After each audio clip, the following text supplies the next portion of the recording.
नमस्कार, स्वागत है आपका वीआईपी न्यूज में। मैं हूं आपके साथ आयुषी सोनवानी। रुक करेंगे खबरों की ओर।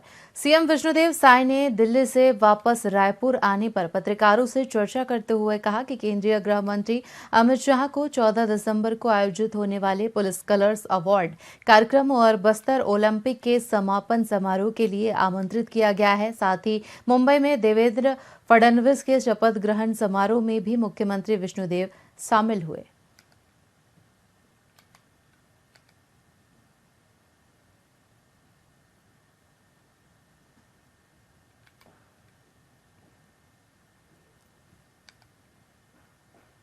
अब माननीय गृह मंत्री जी को तो न्योता देने गए थे, 14 तारीख को आएंगे और एक छत्तीसगढ़ पुलिस के लिए बड़ा गौरव का विषय है कि उनको प्रधानमंत्री पुलिस कलर्स अवार्ड हुआ है।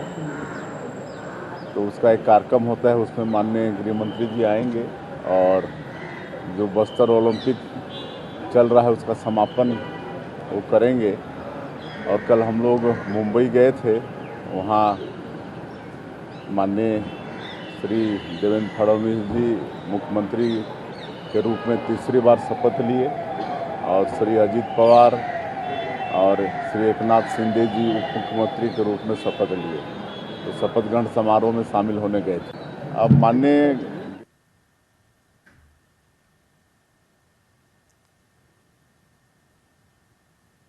गृह मंत्री अमित शाह छत्तीसगढ़ के दौरे पर रहने वाले हैं, जिसको लेकर गृह मंत्री विजय शर्मा ने जानकारी देते हुए बताया कि केंद्रीय गृह मंत्री 14 दिसंबर को रात की फ्लाइट से रायपुर आएंगे। रात रायपुर में ही गुजारेंगे। इसके बाद अगली सुबह रायपुर पुलिस परेड ग्राउंड में पुलिस कलर्स अवार्ड कार्यक्रम में शामिल होंगे, जिसके बाद जगदलपुर जाएंगे और वहां पारंपरिक संस्थाओं से उनकी मुलाकात होगी। इसके बाद बस्तर ओलंपिक समापन कार्यक्रम में भी शिरकत करेंगे। उन्होंने बताया कि अमित शाह का रात में कमांडरों के साथ डिनर है, साथ ही शहीद परिवारों से मुलाकात करेंगे, जिसके बाद देर रात रायपुर में LWE की समीक्षा भी करेंगे।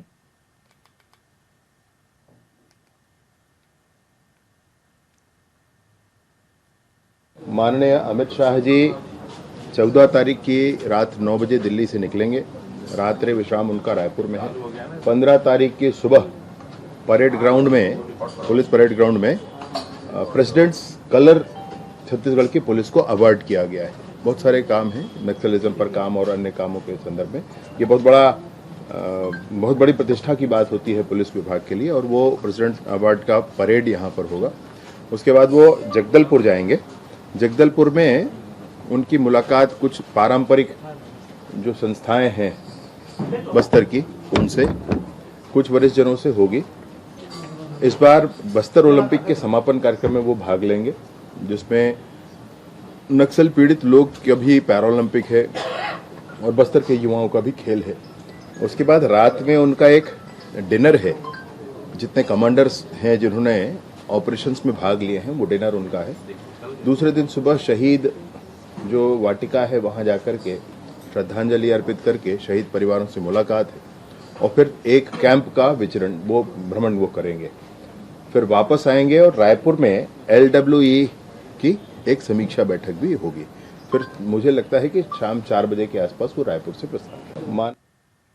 बस्तर पुलिस ने अवैध मादक पदार्थ तस्करों पर कड़ी कार्रवाई करते हुए एक आरोपी को गिरफ्तार कर लिया है। बता दें कि पुलिस अधीक्षक शलभ कुमार सिन्हा के नेतृत्व में बस्तर पुलिस ने ये कार्रवाई की है। सिटी कोतवाली जगदलपुर को सूचना मिली थी कि ग्राम हलबाक चोरा में एक व्यक्ति अवैध मादक पदार्थ रखकर उसे बेचने का काम कर रहा है।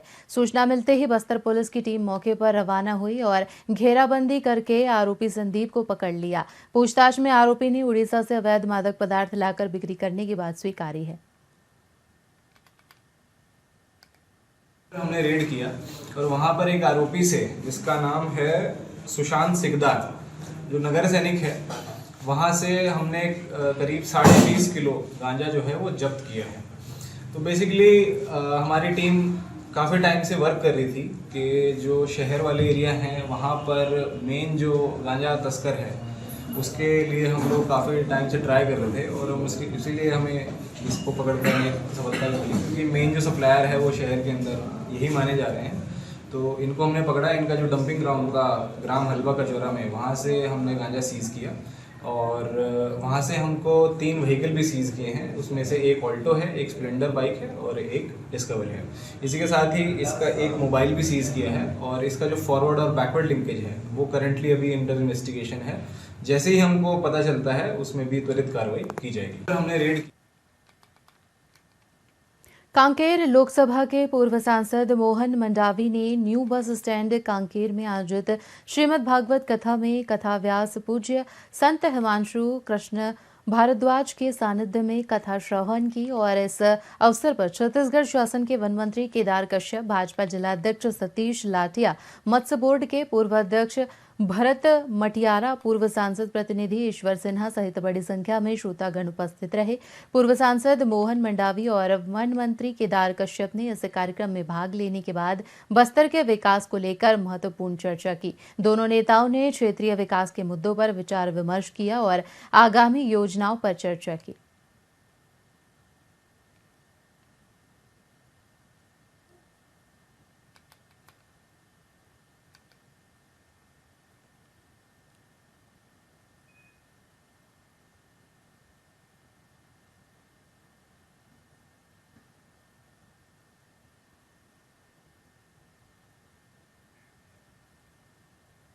कोरबा जिले के अंतर्गत एनटीपीसी के धनरास राखड़ डैम में ग्रामीणों ने काम बंद करा दिया है, जिससे राखड़ डैम स्टोरेज से परिवहन कर रहे लगभग 200 वाहन प्रभावित हुए हैं। लगभग 3 घंटे तक प्रदर्शन जारी रहा। युवा कांग्रेस की अगुवाई में प्रदर्शन किया गया था। ग्रामीणों ने प्रशासन पर सवाल उठाए हैं, कहा कि प्रशासन एनटीपीसी कंपनी को संरक्षण दे रहा है। धूल डस्ट से परेशान ग्रामीणों ने प्रदर्शन करते हुए अपनी मांग रखी है। उन्होंने कहा कि एनटीपीसी प्रबंधक लंबे समय से लोगों के सामाजिक और आर्थिक हितों को लेकर लापरवाही बरत रहा है। प्रभावित क्षेत्र के बेरोजगारों को एनटीपीसी न ही रोजगार दे रहा है और न ही फसलों की बर्बादी पर मुआवजा दे रहा है।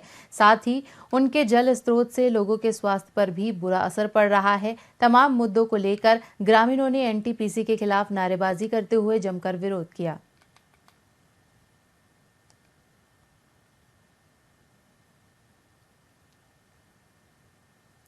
हमारे जो गांव में जो डैम स्थापित हुआ है उसको तो 30 वर्ष हो गया लगभग, और 30 वर्ष में अभी तक हमारे गांव में किसी को न स्वरोजगार दिया गया है, ना किसी को एनटीपीसी के द्वारा कुछ विशेष संरक्षण दिया गया है।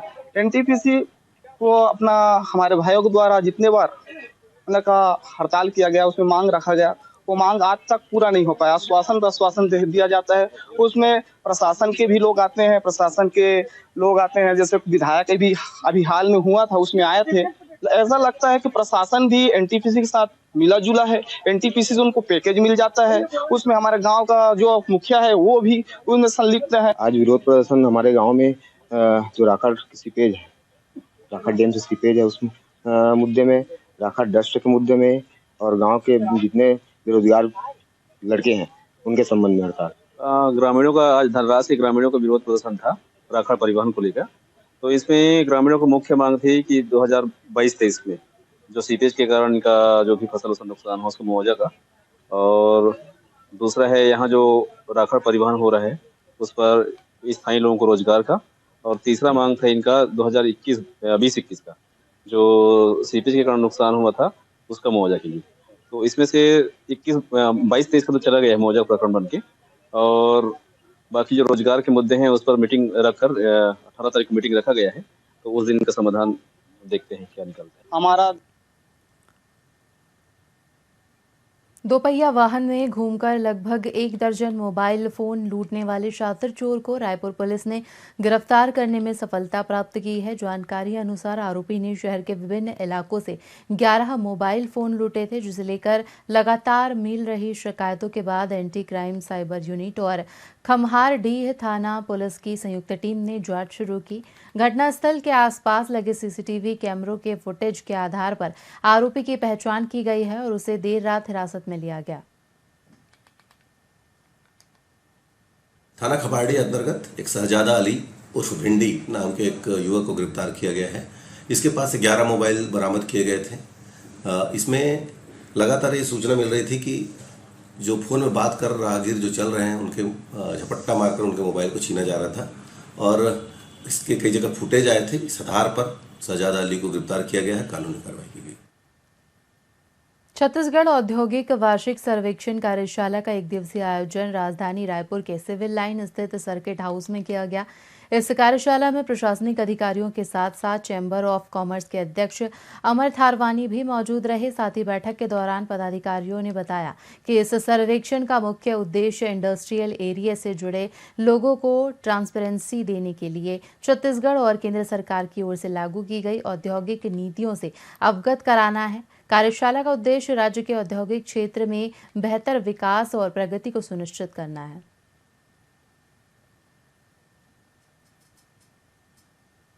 एक बहुत ही अच्छा एक बोलना चाहिए कि देश के लिए एक नोबल कॉज है कि जो ये डेटा है, अगर आप इसको थोड़ा इसके बैकग्राउंड में अगर जाते हैं, जो 2047 जो मोदी साहब का एक विजन है, ये हमारे छत्तीसगढ़ में जो सीएम साहब का 2047 का विजन है, ये जो डेटा नॉर्मली हम एक सबमिट करते हैं जीएसटी में, इनकम टैक्स में या लेबर डिपार्टमेंट में, वो वहाँ से रिलेटेड होता है।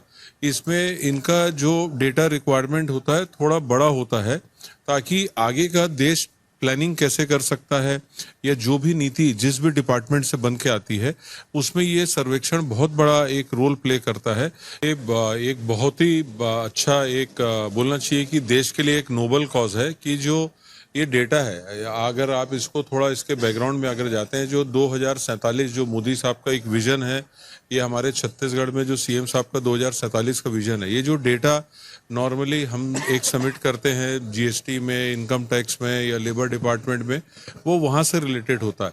इसमें इनका जो डेटा रिक्वायरमेंट होता है थोड़ा बड़ा होता है, ताकि आगे का देश प्लानिंग कैसे कर सकता है या जो भी नीति जिस भी डिपार्टमेंट से बन के आती है उसमें ये सर्वेक्षण बहुत बड़ा एक रोल प्ले करता है। ये एक बहुत ही जिला कांकेर में चलाए जा रहे नक्सल उन्मूलन अभियान के तहत सुरक्षा बलों ने नक्सलियों के खिलाफ बड़ी कार्रवाई की है। विगत दिनों कोयली बेड़ा थाना क्षेत्र के अंतर्गत ग्राम कुरकुंज के जंगल में डीआरजी और बीएसएफ की संयुक्त टीम ने नक्सलियों से मुठभेड़ की।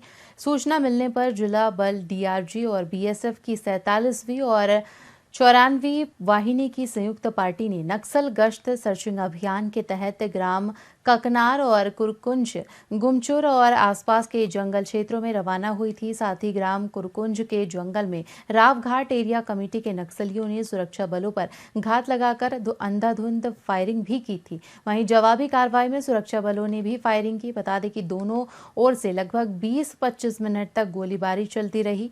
बढ़ते पुलिस दबाव के कारण नक्सली जंगल और पहाड़ी इलाकों की आड़ में भाग गए।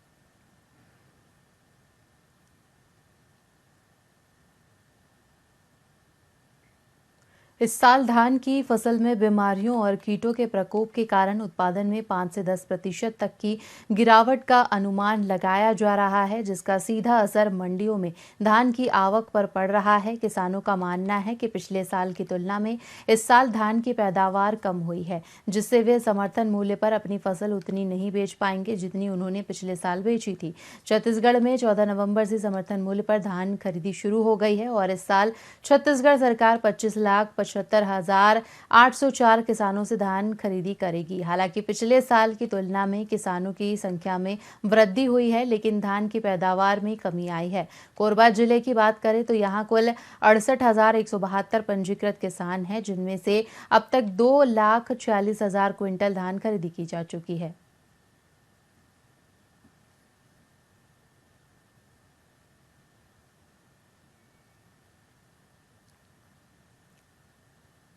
अब बढ़िया चल रहा है, धान खरीदी अच्छा चल रहा है, कोई परेशानी नहीं है, कोई प्रकार से दिक्कत नहीं है। जहाँ पे पब्लिक को जगह मिल जा रहा है वहाँ पे अपना लगा के बोरा उरा भर रहे हैं, तौलाई उलाई करेंगे। उसके बाद में वेट बाकी जाएंगे सब लोग। मोर तो अगर नहीं जानो मैं, बाकी मोर पर साले कम हो फसल। और का वजह माना थे बीमारी बीमारी के चलते अभी यहाँ धान खरीदी करे में कोई दिक्कत वगैरह नहीं। हमारे यहाँ धान खरीदी का सुचारू रूप से चल रहा है। 14 नवंबर से शासन जो चालू किया है उसके अनुसार में खरीदी है। हर पर डे का खरीदी हो रहा है और आज का टोकन है 30 किसानों का 1022 कुंटल का टोकन काटा गया है, जिसका तौलाई उलाई अभी चल रहा है। अब बढ़िया चल रहा है धान खरीदी, अच्छा चल रहा है, कोई परेशानी नहीं है, कोई प्रकार से दिक्कत नहीं है। जहाँ पे पब्लिक को जगह मिल जा रहा है वहाँ पे अपना लगा के बोरा वोरा भर रहे हैं, तौलाई उलाई करेंगे, उसके बाद में वेट बाकी जाएंगे सब लोग। मोर तो अगर नहीं जानो मैं, बाकी मोर पर साले कम हो फसल। और का वजह माना थे बीमारी बीमारी के चलते अभी यहाँ धान खरीदी करे में कोई दिक्कत वगैरह नहीं। हमारे यहाँ धान खरीदी का सुचारू रूप से चल रहा है। 14 नवंबर से शासन जो चालू किया है उसके अनुसार में खरीदी है। हर पर डे का खरीदी हो रहा है और आज का टोकन है 30 किसानों का 1022 कुंटल का टोकन काटा गया है, जिसका तौलाई उलाई अभी चल रहा है। अब बढ़िया चल रहा है धान खरीदी, अच्छा चल रहा है, कोई परेशानी नहीं है, कोई प्रकार से दिक्कत नहीं है। जहाँ पे पब्लिक को जगह। और खबरों में फिलहाल इतना ही। बने रहिए VIP न्यूज़ के साथ। मुझे दीजिए इजाजत। नमस्कार।